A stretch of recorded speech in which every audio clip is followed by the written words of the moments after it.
When the processes are present in the states, they are actually represented in a queue. So all the processes will be taken, and then whenever they move into a state, they will be added to particular queue. And these queues are implemented as linked list. So you could refer to data structures where I'll teach you how to implement a linked list using queue using a linked list. And all these are queues. So whatever rectangular boxes I represented here, they are all going to be queues, right? And let's see how this diagram works.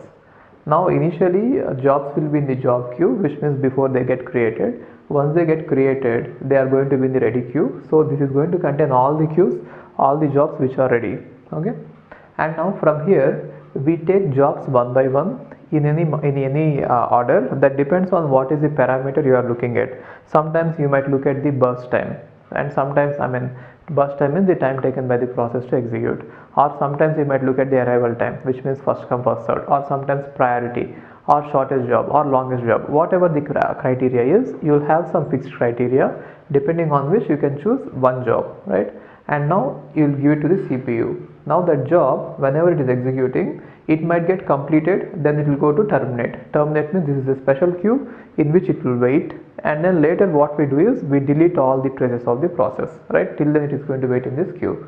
Or sometimes it might need some IO, then it is going to block state, and it is going to be there until that IO is finished. So once that IO is completed, again it will come back to the ready.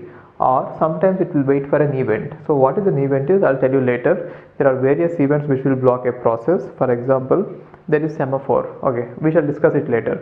Just now understand that there are some events which a process will need to finish before it can continue execution. Then it is going to wait in the event queue for something to happen, right?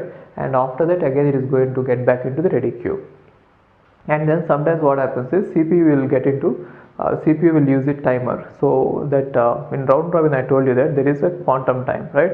So CPU is going to use that process is going to wait for some time, execute for some time using quantum. That one I show you at the round robin, and after that time is over, then it will again go back to the ready queue. Or sometimes whenever it is executing, a process with high priority will be available now. Therefore, since the priority of the current process is less, we might actually push it back to the ready queue. And sometimes there will be 4 commands. 4 commands will create a new process, and the new process will go into the ready queue. Okay, we shall see this 4 command later separately. For now, act as if we didn't know. I didn't tell you anything about fork, right? It is a black box for you now. I'll just tell you later. Okay, and then one more thing is when you are in the ready, you might push some of the process to the suspend queue. See that previously I have shown you the state diagram. Here I am showing you the queues.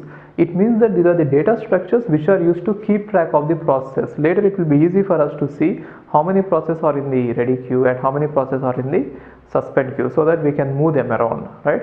So these queues will contain the entire database, like what are the process, where are they, everything, right? Okay, and now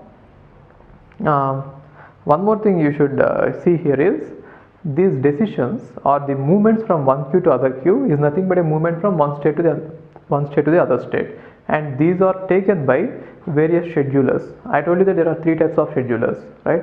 Long term, medium term, and short term.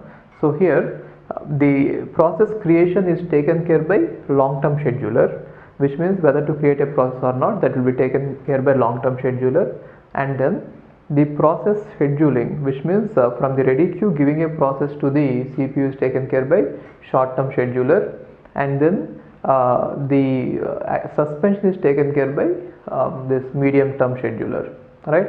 These are the various schedulers, and that is where they are all coming into picture.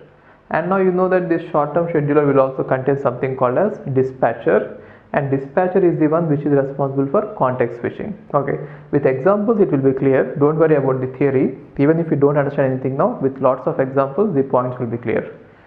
Fine.